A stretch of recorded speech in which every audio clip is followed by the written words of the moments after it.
For me, this journey began a long time ago, 30 years ago, to be exact, of remembering the first time someone helped me find my voice. Eventually, it wasn't exactly in that moment. And it's fitting that as we prepare to celebrate Mother's Day, I get to share a story about my late mother with all of you. I was in first grade, just 6 years old, and I raised my hand and asked, "Can I go to the bathroom?" At 6 years old, my teacher looked at me and said, "I don't know, can you?" And so at 6, I didn't know the difference between can I go to the bathroom and may I go to the bathroom. So instead of going back and forth with my teacher, I put my hand down and I just sat there. And then I wet myself in the seat. It's okay. And the student next to me held my hand and said, "I'm really sorry." And when the bell rang, I let everyone leave, and then I got up to leave and had to take the bus home. And when I got home, I told my mother what happened. She was not happy. And she reassured me that it was not my fault. And the next day she went up to the school to talk to the teacher, which resulted in "Can I go to the bathroom" being a perfectly fine way to ask to go to the bathroom. Out of all of the things that have ever happened over the course of my life, this is a really small detail, but it stayed with me because it was the first memory I have of someone demonstrating what it looks like to advocate for the right thing. That, although small moment, was the beginning of the journey that led me here to be with all of you today. But it wasn't a linear path. Growing up, my family didn't have a lot. My parents and my twin sister and me, my parents had my twin sister and me when they were 19 years old, and at 24 they had my younger sister. And by 28, when my parents were 28, they had divorced, and me and my sisters and mother moved to North Carolina. My mother's first job was an administrative assistant at Wachovia, which doesn't exist anymore, but she was making $22,000 a year in that job, which meant she had to get a second job. And she took a second job at Domino's Pizza, which I actually ended up working at in high school. But her having to work so much meant that she had less time to spend with us, to do things on the weekend. And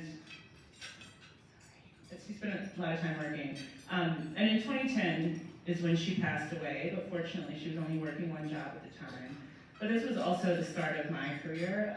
I started as a White House intern in 2010. And it was when I started to understand that we didn't grow up poor because my mother made a few bad decisions, but because there were a lot of people in power, many of them elected, who made decisions of their own that would dictate what my and so many other families' lives would look like. To this day, I don't know actually how civically engaged my mother was, but I'm certain that the demands of being a single mother with 3 children and 2 jobs made it really hard for her to focus on anything other than her day-to-day. And it's because I now have the privilege of time and space in my life to worry about all of these things that I joined the Register Board, to make sure we can meet women like my mother where they are, in the chaos of life with the resources they need to use their voices, the same way my mother did for me 30 years ago. These valuable lessons are also why I now work at Crooked Media, where I serve as the Vice President of Political Strategy. For those of you unfamiliar with Crooked Media, we were founded in 2017, and we're mostly known for our podcast, Pod Save America. Our founders and hosts of the show started the company because they didn't like the way the traditional media was covering politics in our country, and that the news only focused on what was wrong, not what people could do to fix those things. So that's what we do. We tell people what's wrong, but we also tell them how they can address things and make change. Change which this country is in dire need of. Most of my career has been marked by downward spirals in our political environment, and I believe a big part of it is those who benefit most from a functioning political system have been burdened so much that they can't or don't see the need to participate in it, which, while understandable, means things will only get worse. Disengagement is a big part of the reason that abortion and reproductive rights in this country are being taken away. It's why racial wealth disparities continue to grow, pushing more people into poverty, while more than half of our members of Congress are millionaires. It's why books are being banned and educators are being told what they can and cannot teach. It's why the US Senate has only one Black woman in it, and a state like California has never had a woman governor, and after having 2 women senators for a very long time, won't have one for the foreseeable future. This matters for a lot of reasons, but one of the main ones is that when our democracy doesn't actually reflect the diversity of this country, we see laws and policies that oppress most of the people in this room who have some kind of marginalized identity, which is why the work Register Her is doing is so important. We're focused on getting women, particularly women of color, registered to vote. And these are often women that campaigns overlook because they haven't already been civically engaged. And they don't see these votes as worth the time and effort to go after. But these are the exact people whose voices need to be represented in our political system. But like my mother, decisions made by elected leaders around the country make it hard for these people to be engaged. Civic engagement in this country is not easy, which is why it's so important to meet people where they are, which is what Register Her is doing. From college campuses to social service offices, we're bringing one of the most important parts of civic engagement, registering to vote, to women across the country. Our approach is ensuring that women have the tools and information they need without disrupting the things they need to focus on in their day-to-day lives.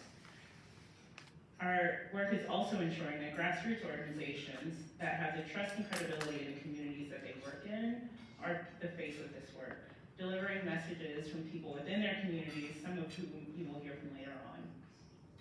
As we approach what will be the 4th, maybe 5th, most important election of our lifetime, people are losing hope. But this time the stakes are even higher. There's a man running for president who believes states should monitor pregnancies to know if someone gets an abortion, which is not a place many of us probably thought we'd ever be. But for a lot of people in this country, their time is focused on providing for themselves and their loved ones, and making sure their basic needs are met, which is why our work is even more important. It's up to us to make sure that people who don't have the time, energy, or resources to be as engaged as us have what they need to make their voices heard, which doesn't just benefit the women we're serving, but each of us in this room today. As we've seen with reproductive rights, attacks on our rights always start with the most marginalized, but eventually affect all of us. So it is my hope that you hear from our other speakers today that as you do, you will continue your support of Register Her. And now, to give a sense of what issues are moving around the country, I'd like to introduce Hillary Schellner. Oh, yes, you can come up. It's a brief, I'm going to read about it. Hillary is a senior staff attorney at the Center for Reproductive Rights and was a co-lead counsel in the 2002 U.S. Supreme Court case that I'm sure most of you are familiar with, Dobbs v. Jackson's Women's Health Organization, representing the last abortion clinic in Mississippi defending its right to abortion.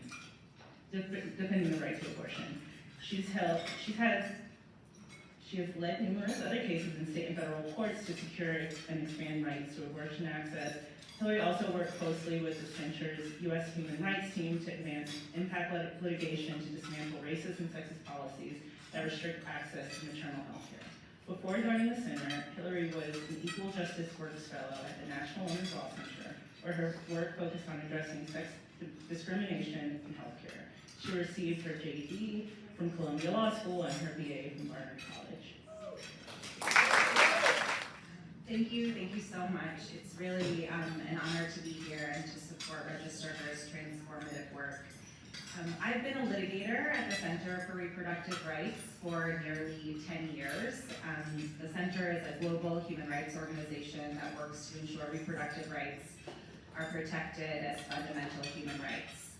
And today, I lead cases, as Shaniqua mentioned, to secure and expand access to abortion care as well as to respectful maternal health care. Several years into doing this work, I learned that both my grandmothers had had illegal abortions before Roe. So my family, my opportunities have been shaped in part by their decisions.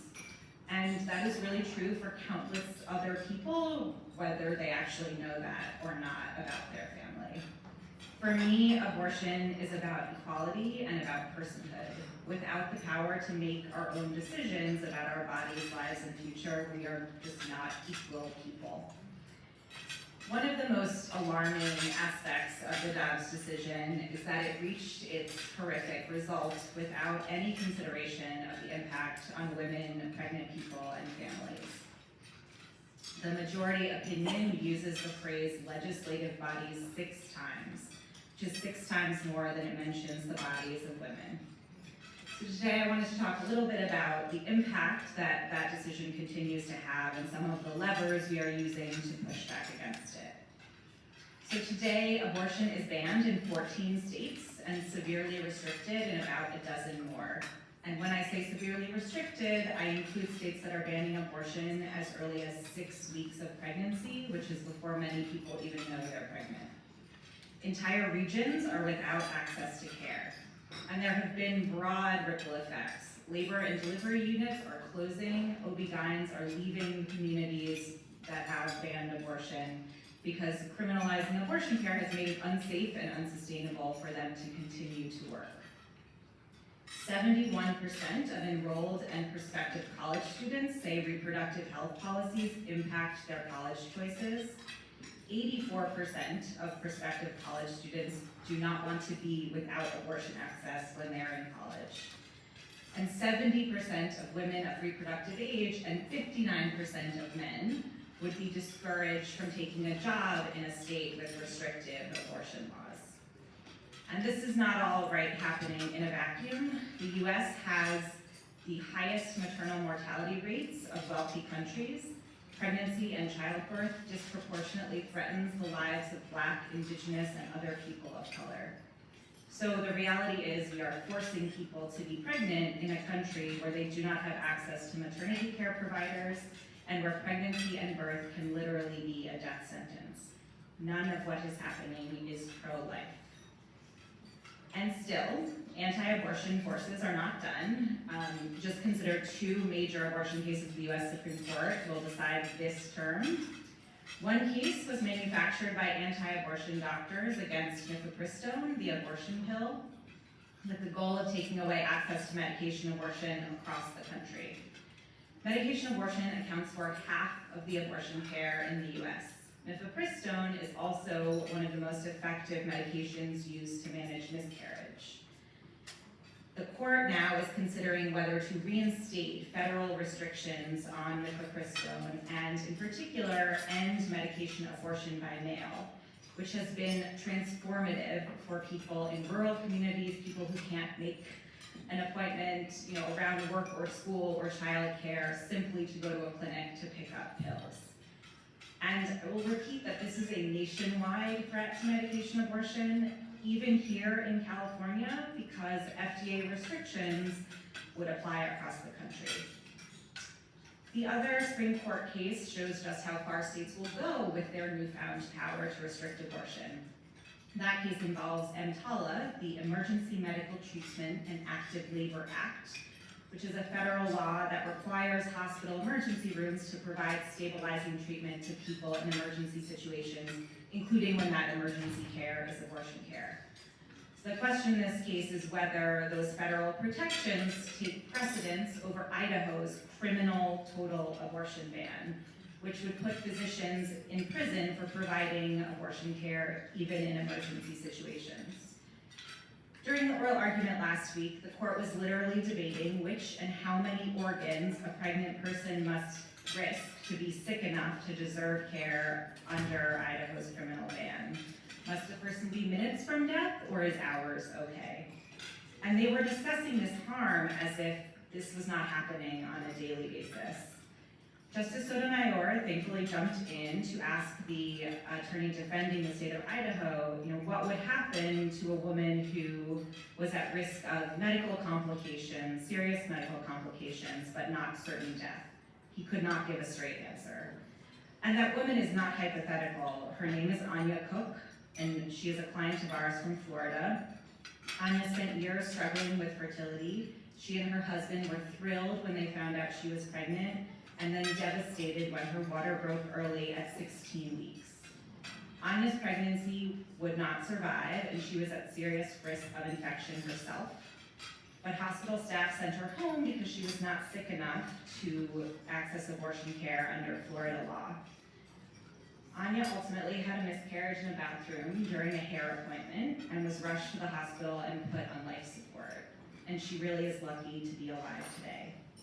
And Anya is not alone. We represent more than 24 women who were denied emergency abortion care in Texas, Tennessee, Idaho, Oklahoma, and Florida.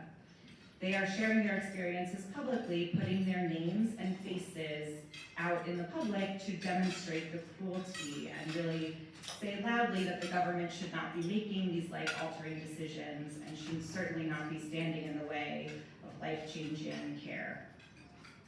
The ground continues to shift nearly every day. Just yesterday, Arizona voted to repeal an 1864 total criminal abortion ban, which the Arizona Supreme Court recently revived. The ban was passed before women could vote and before Arizona was a state. And although the repeal vote is a real relief, things will not change in Arizona immediately. Bills in Arizona typically take about 90 days to take effect after the legislative session ends, so it is likely that there will be a period of time when it is 1864 in 2024 Arizona. Also yesterday in Florida, a 6-week abortion ban took effect after the Florida Supreme Court issued its own version of the Dobbs decision. On Tuesday, our client, A Woman's Choice in Jacksonville, took in double the patients it typically sees and began providing resources to patients to seek abortion care out of state if they got to the clinic too late. So this Florida decision will be devastating not only for Floridians, but folks across the South and Southeast. Floridians and thousands of others will now be forced to travel hundreds and thousands of miles to Illinois or Virginia to access their closest clinic. Many will simply not be able to make that trip and will be forced to remain pregnant and give birth. And there will be more people like Anya. Florida, thankfully, has the opportunity to change this. In November, Florida voters can pass a constitutional amendment that would restore access to abortion in their state. And several other states are considering similar measures. Every time abortion has been on the ballot, it drives people to the polls and it has won. Since Dobbs, Kansas and Montana voted to defeat efforts to restrict abortion rights, and voters in Michigan, Ohio, California, and Vermont added reproductive rights protections to their state constitutions. And those votes are incredible. I do feel sort of some discomfort in highlighting how well abortion does at the polls. Right, for one, the essence of a constitutional right, of a human right, is that it's not up for a majority vote. And for another, telling people to vote to vindicate their reproductive rights, like Dobbs tells us to do, rings somewhat hollow when the same court has dismantled protections for voting rights. But it is not at all a coincidence that the same states that restrict reproductive rights also make it harder to vote, or that those restrictions harm the very same communities. Disenfranchisement and denials of reproductive autonomy are both deliberate efforts to deny people the right to chart our life's course. And so the fights to reclaim those rights, and honestly to build something much better, are inextricably linked too. That means acting like abortion is on the ballot with every election, because it really is. It is when a state legislature could enact or repeal a draconian abortion ban, or when state judges are up for election. And when the difference in the election is for a president who will sign a national abortion ban or enact one by executive order, and a president who would veto such a thing. And when the election is the difference between a president who will nominate and a Senate who will confirm the next generation of Supreme Court justices. So we really have to vote like our lives depend on it, because they really, really do. And although Dobbs was a devastating loss, I cannot emphasize enough that it was not the final word on abortion. There are no quick wins here, but anti-abortion forces took 50 years to overrule Roe. They were relentless, and absolutely so are we, and we have to continue. So my name is Rachel Jack. I am the co-founder and executive director of Register Her, and Val McGinty is right there, and Val is also the co-founder of Register wanted to make sure that I acknowledged and shouted her out because she's not speaking today, but she has been my partner in crime since we started this thing a few years ago. We intentionally thought a lot about how to structure this program today, and what we decided to do is to spend the first part telling you a little bit about what underrepresentation, what the consequences are. And you heard about that from Hillary. You also heard from Shaniqua about how underrepresentation and how it kind of happens, that people don't get to use their voices and get overlooked and just don't end up participating in our system. Now is the fun part though. Now is how we get to tell you how Register Her intends to be part of the solution. And so Register Her, believe it or not, is the only national nonpartisan organization, nonprofit, 501c3, that is devoted exclusively to registering and activating women. And by that, to vote. And by that, when I say activate, I mean bringing the education and the resources to actualize their vote, because it's not enough to just fill out your information on a card or online. You have to really kind of understand and want to exercise that power. We are different than a lot of other voter registration organizations for a couple of reasons. One, other than being women-centered and women-led, we are about meeting women in their communities, meeting women where they are. That means that I am not traveling across the country, going into communities, trying to tell people why I think they should vote. I am also not sending postcards, because I do not believe, and no offense to anyone in this room who's sent a postcard, I have sent postcards, it makes me feel good. But I don't believe that anyone who has ever not voted gets a postcard from a stranger in the mail one day that says, it's your right to vote, and they march off and register and vote. I just don't think it happens that way. So, we work by partnering, because we do not want to reinvent the wheel, and we respect the work being done in communities by people who know their communities. We partner with grassroots organizations that are in their community, that have a reputation, that have trusted relationships, and we honor that work by partnering with them and saying, we want to amplify the voices of women. We want you to identify some young women in your organization who are leaders. We want them to become Register Her Fellows. We will fund their work if in exchange they agree to exclusively focus for whatever portion of time we fund them to do outreach to women. The women are paid. That is a huge differentiator for Register Her. We know that many of these women who are doing this work do not have the luxury of doing this as a volunteer activity. It is hard work. I don't know if any of you have ever done it. Canvassing, knocking on doors, sitting at a table and watching strangers walk by, it is hard. It's hard work, it's critical work, and it deserves to be paid work. So every single Register Her Fellow, thank you. Every single Register Her Fellow gets paid. That's one of the big differentiators. The other thing that we do that I think is also unique, we have another program where we are training social service workers, people at human service agencies. We're training the staff how to talk to their clients about voting. Their clients are actually some of the most marginalized, underrepresented, overlooked women in our society. And no one is asking them if they're voting, if they're interested in learning more about voting. So by training the people who are providing them services, who they know, to just start a conversation. We're not asking them to become voter registration experts. They're already too busy providing essential services, but to start a conversation and just say, hey, has anyone ever asked you about voting before? Would you like to learn more? That start of a conversation is an invitation to participate. And it's an invitation to learn how their vote can actually lead to them getting the resources that they are so heavily reliant on. So many people we talk to say, oh, I'm not political.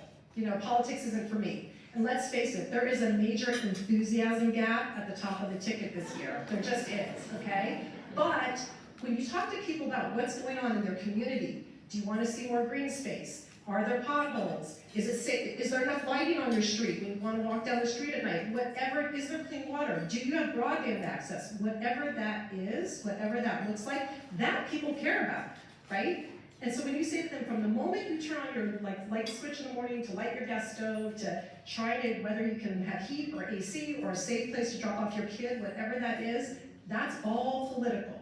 And so those are the kinds of conversations that we are having that our women fellows are having in their communities with other women that they know. And those are the kinds of conversations that we're starting to teach social service workers to have. And then we provide our fellows as ambassadors or liaisons to these social service partners so that they can follow up and provide the assistance and give the information that the people need to register to vote. So those are kind of the two key aspects of our program, and we're very, very proud of them. I also wanted to mention that when we form these fellowships, it's hyper-local work, which I mentioned. People are really deeply embedded in their community. But we also want it to be a leadership development platform and a platform for community building for these women in their communities. So all of our fellows join this national cohort. We meet once a month online because we're all over the country. I should mention the states where we work, I'll do that in a minute. But we meet online, and they have an opportunity to receive issue-based training, to network with one another, to get to know one another, and to put on their resume, register her fellow, to realize that they should start to network and connect because maybe one day they're running for office. Maybe one day they're moving to another city and they can say, oh, well, I can call up that register her fellow I know because she's in Dallas, or they're in Detroit, and this way this is someone that I can know and connect with. So the same way that this is for young women, this is a great opportunity, and young women who may not always have the opportunities for the internships and the connections that their parents might have for jobs, to build and grow and become leaders in their own right. And if they're in their early 20s now, where are they going to be when they're in their 40s? I can't wait to see what many of our young women fellows are doing, and you're going to hear from one of them today, and you will see that she is a shining star, and her path is just going up and up and up. So, with that, but to me, the heart and soul of today's program is this next part. You are going to hear from what we call our boots on the ground. And so I'm going to introduce three speakers. They're all three going to come up on stage. They're going to speak to you one at a time. The first is Dr. Amy Steele. She is the founder and executive director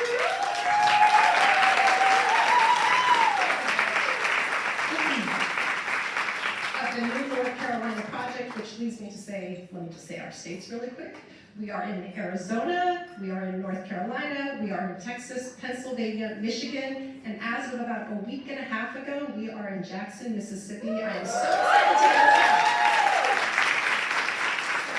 to Dr. Alicia Cristina Garrido. Cristina is the regional manager for the JOLT initiative in Dallas, Texas.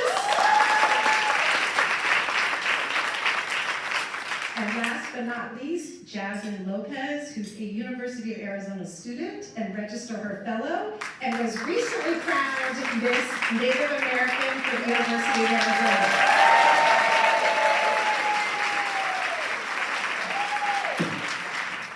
Hey y'all. All right, so I'm gonna start by saying thank you to Rachel and to Val and all of the organizers today. Did they do a great job? All right, so by trade, I am a teacher and a principal. I have a timer. I'm gonna go for 7 minutes, so I expect us to finish on time. So greetings, all the way from North Carolina. I am Amy Steele, and the time is now. I am an advocate, a wife to my husband, Michael, for 25 years, a mom to 5 amazing kids, ages 24, 23, 21, 14, and 12. And my 21-year-old is here, Michael Jr., with his girlfriend, Ayana. They're both students at USC. So thank y'all for being here. I'm also a former candidate for the North Carolina House District 82. Y'all, I lost my race, and I lost it in the margins. I'll tell you more about that in a little bit. So I began my advocacy work really in kindergarten when I was helping a young girl have better dignity with her body odor, and being picked on at school was just not okay with me. My advocacy continued as I fought to help 8th graders to have access to opportunities during school while serving on the student council at my junior high school on Fort Bragg, now Fort Liberty, North Carolina. I also ensured the student body of my historically black high school, E.E. Smith in Fayetteville, maximized our community output and had success in academics as the only historically black high school in the area. My dedication to trying to improve lives only grew as I went into my adult life as a Spanish teacher and K-12 school principal. After seeing harmful pieces of legislation and poorly planned execution in schools across our state while serving as principal, I decided to do something about it, and I stepped up to run for office. I had no idea what I was doing. That's what women do, right? I didn't know I was expected to lose by 10,000 votes. Nevertheless, I forged ahead, stood up a campaign as best I could, and I started to run. My family and I decided to move to a less expensive house so that I could afford to run for office. I quit my job as a principal, and I ran the best race I could. After successfully turning out more people of color than ever before in a district that was almost impossible to win, I learned that reaching out to voters in a coordinated field effort was essential to victory at the polls, as well as ensuring community members knew that their voices really did matter. I knew I had more work to do, and so after I lost by 1,978 votes, I'm not bitter at all, I knew my work was not done, and I knew I had to run again. So with the support of my husband and my family, I decided to run again. As my team planned, and I planned to get ready to launch in 2019 for a 2020 victory, y'all, we had no idea what was getting ready to hit us in March of 2020. Still convinced that more people's voices needed to be amplified, we pressed on. I was successful in my primary for House District 82, and I set my sights on launching a district-wide field program in late 2020, or March 2020. While we as a world know what happened next, COVID, I still kept pressing forward. Well, I lost my race again, and I sat and pondered, what's next?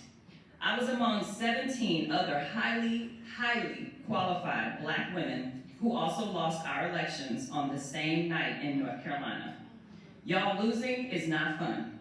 Having targeted mail, negative mail, digital ads against you publicly and still lose, that's really not fun.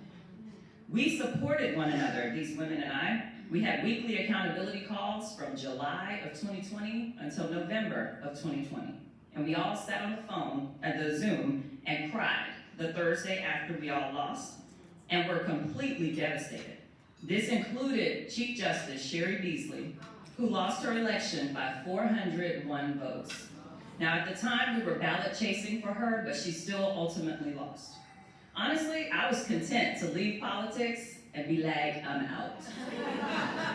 And I was just gonna return to my other career, which is in real estate, because I had done that job on the side as a teacher for years. But normal, I really was gonna try to return to normal, but normal was just not an option. I've never been normal. I knew my work wasn't done, and you know that feeling where you don't know exactly what to do, but you know what not to do? I knew I couldn't quit. So I feel strongly that having a year-round organizing program ready to deploy actively engaged staff and volunteers is the key to success in North Carolina and in every other state. And for those checking, I have 1 minute, 57 seconds remaining. So this is how the idea of New North Carolina Project and New North Carolina Project Action First emerged. Even in 2020, with record turnout, large fractions of eligible voters of all races and ethnicities just did not show up to vote. That included half of eligible Latinx voters and Indigenous voters, more than 40% of eligible AAPI voters, and a third of black voters just didn't show up. In fact, the year I lost, along with those other 17 black women, nearly 1 million eligible people of color did not vote or they didn't register to vote. So we left a huge opportunity on the table. Inspired by Stacey Abrams and the New Georgia Project, along with other groups in Georgia, Virginia, Pennsylvania, Arizona, and Wisconsin, I started New North Carolina Project and New North Carolina Project Action First. As a matter of fact, I started it in May, and this is our anniversary month. Thank you. So through our hard work and efforts in our first full year of operation, our team connected with over 60,000 people on the doors throughout North Carolina. We made over 130,000 phone calls, sent over 2 million text messages, had 1,300 volunteers, and hosted 678 small and large events across the state with a staff of 24. We still keep pressing forward even today and have big plans to engage voters in this upcoming election like never before. So this time, instead of just showing up with a message about voting, because I hate to be the bearer of bad news, but everybody doesn't care about voting like we do all the time. We now show up with a different message. You see, after we talked to people about voting in 2022, we found out that people actually cared about other things. Give me 30 seconds. We launched a BIPOC proclamation, which essentially is a new version of the Emancipation Proclamation. And it declares that Black and brown people need certain things from our government in order to thrive. Those pillars that we launched are economic mobility, housing security, public safety, and civic engagement. Under the housing security pillar, we actually assist people with their energy costs. So we work with the bipartisan infrastructure law to reduce energy costs by providing energy assessments in communities of color, and then we actually make some of those upgrades to their homes to reduce their energy bill. Through that strategy, we are able to help people see how voting matters so they can have access to programs like that. So, friends, we have a lot of work to do, and if you can't do it like we can do it, and like these young women and young people are gonna speak about, that's okay. Pay for someone who can. Thank you. Hello everybody, my name is Cristina Garrido.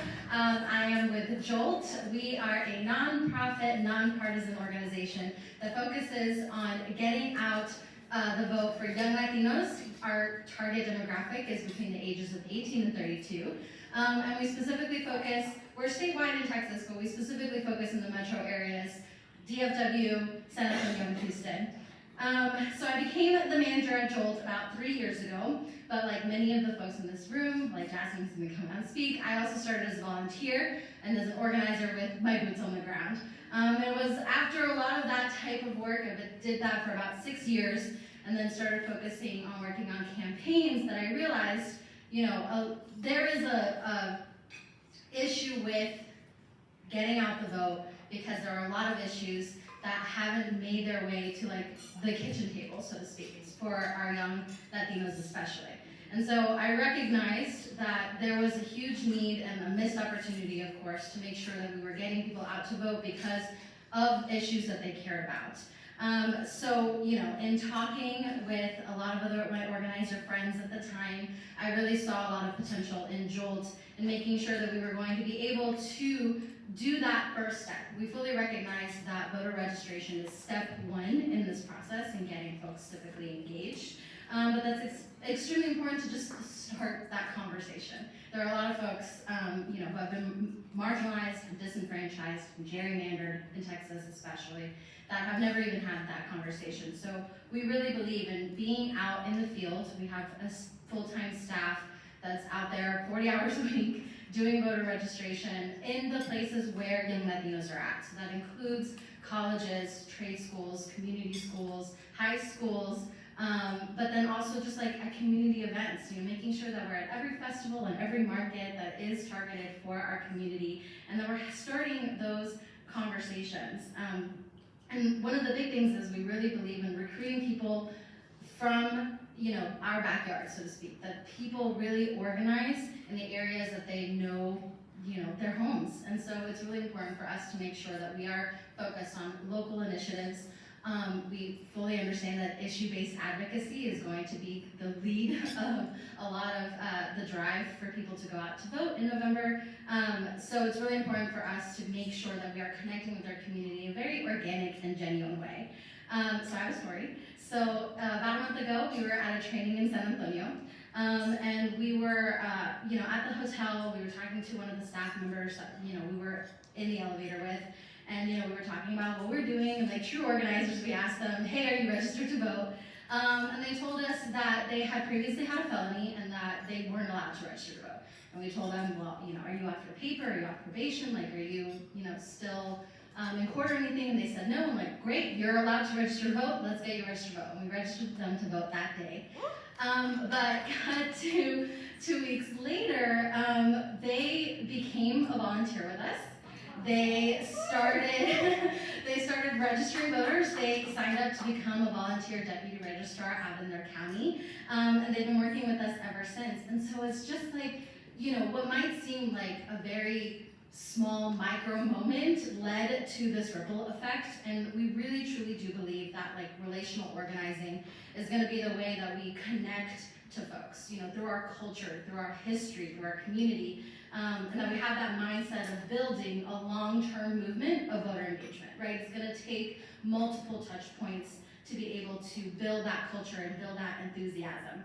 So that's why we're so lucky to partner with organizations like Register Her, because they really understood that this type of work, you know, like Rachel said earlier, it takes so much work. You know, it's day in, day out, 365, 24/7, making sure that we're out there in the field, you know, with a solid team of organizers that are paid to make sure that we can focus on having these, you know, extremely important conversations, that we're not just, you know, there for a quota for voter registration, that we're really having these meaningful conversations and really taking the time to understand what our communities care about the most.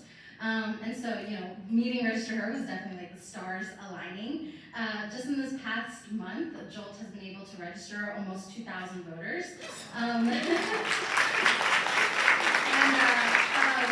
Between 2018 and 2022, we actually were able to do a study that 65% of the people that we were registering were women. We fully recognize that it's women in our communities that are able to create that ripple effect, that are able to have those conversations with their families, with their loved ones, to make sure that Latinos are empowered and that we continue to build on this cultural aspect, right? That we make it a habit, that it's part of being Latino to vote. So, you know, I fully recognize and hope that one day my job will be completely obsolete, because, you know, voter registration will be a process that's equitable for all of us, but it's absolutely with the funding and the support of Register Her that we're able to be on that pathway and make sure that we can continue to be in those spaces where our most marginalized communities need that help and need that assistance. So we talk about voter registration, we talk about civic education, we make sure that they know where their polling location is, what day to vote, you know, what's going to be on the ballot, and that, again, that's step one to ensure that we're constantly having these touch points, and that we get volunteers and people that become engaged with our organization as well. So I'm very grateful to Register Her for giving us the opportunity. Skeptash, Ani Abjigi, Jasmine Lopez, Nuhur Guamshik Goedak, Ani Guamshik Jukshan, Naani Dona Autumn, Gumshka Gowalsik. Good day, everybody. I just introduced myself in my native language.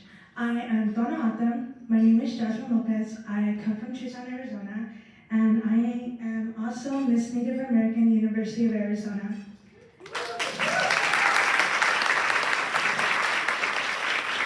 I was born and raised on the ancestral lands of the Dona Autumn, and being part of Miss Native American University means that I'm involved in my communities. I indigenize spaces, and I'm involved in political affairs. Since I was a young girl, my grandma expressed to me that it is important to utilize my voice in the voting polls. My grandma Rose would emphasize that us Native people must vote, because we only recently gained the right to vote on our lands. My aunties and uncles all echo that we must protect, respect the people of the lands and the animals. Yet on our reservations, we are constantly bombarded and disrespected by the Border Patrol agents that occupy our home. Many of my people are harassed, intimidated, and numerous accounts killed by the Border Patrols on Autumn lands. In the past, I didn't understand what voting could do, or if it even did anything. I also never saw the representation in my political world that truly cared about Indigenous rights. It wasn't until 2019 when I noticed an Autumn lady running for a political role. In 2020, Ms. Gabriela Gonzalez Kelly was the first Dona Autumn to be elected as the Pima County Recorder. It's pretty crazy because that's Dona Autumn ancestral lands, and this is the first time in 2020 that we had a Dona Autumn be in be elected.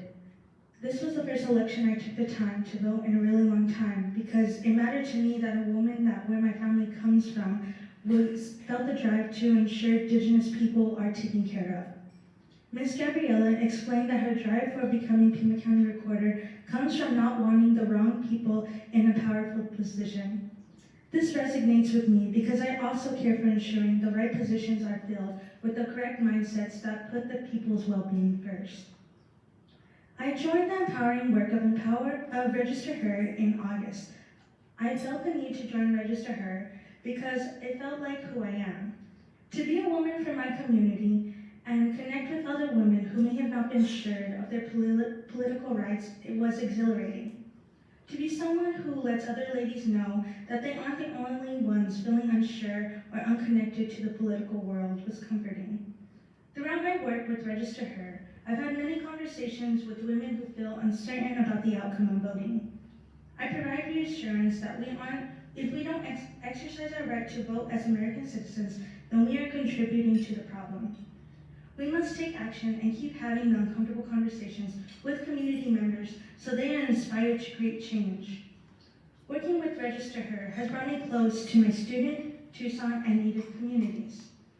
I aim to go to the rural communities of southern Arizona, and I ensure that all people are registered to vote, and that they have access to their mail-in ballots and any resources that they might need to fulfill their voting right. If it wasn't for Register Her, then the woman at the far side of our village in Sells, Arizona wouldn't have access to her mail-in ballot. If it wasn't for Register Her, the newly aged voters on the San Diego reservation wouldn't have connected with me and got excited to vote for the first time. If it wasn't for Register Her, I wouldn't have connected with the women in my community about our voting rights. Register Her is bringing communities and women together to connect and have a voice in our government. Register Her enlightens women to drive and make their voices heard. Register Her empowers women. I'm so grateful to be part of this movement. Register Her is a part-time job for me, and as a full-time student, I need resources that provide funding, that provide access to resources that I want to be interested in after university. I do intend to be in the political field, and to be Native American is to be political. To be a sovereign citizen is to be political. I appreciate all the work that Register Her and co-founder Rachel Jeck has poured into me, and I want to continue this work and continue inspiring young women like myself. Thank you. I am Canelo Lopez, and I have the honor of closing this.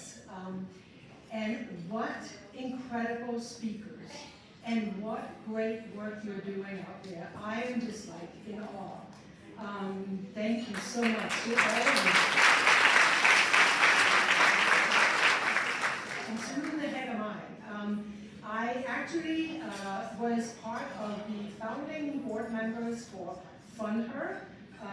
When Valerie calls anybody, you do not say no. She is such an inspiration.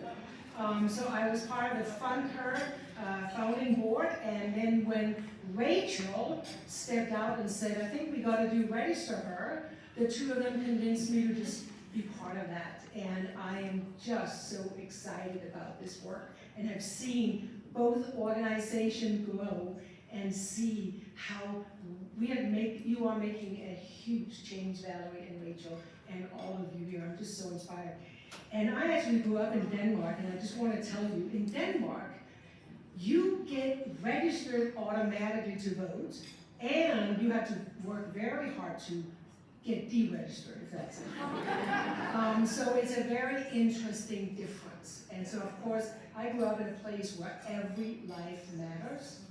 And so when I've lived in the United States since '83, and I'm a citizen, and I'm just like, why does not everybody get a chance? And that's the base of democracy. And so I'm just so adamant about this work and so happy to be here.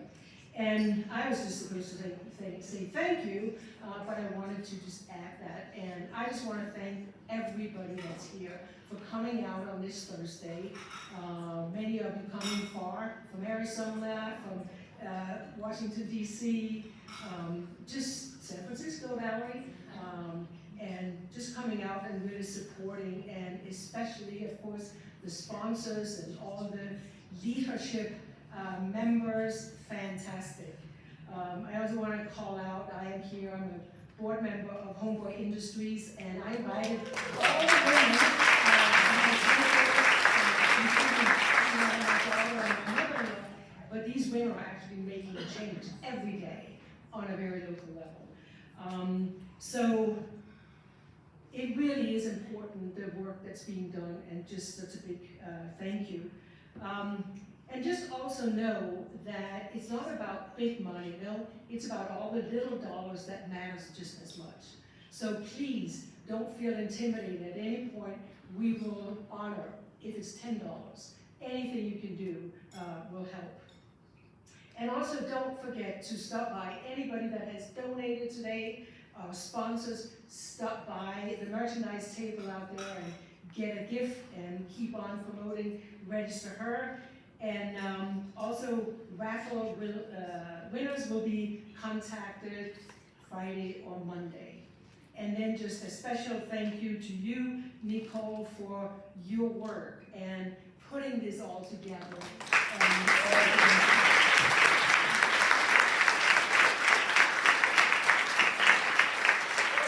And last but not least, I do believe mothers out there, we make a difference, no? So have a fantastic Mother's Day out and celebrate with your family, and let's celebrate the power of women, the difference we can make, and the power of motherhood. So.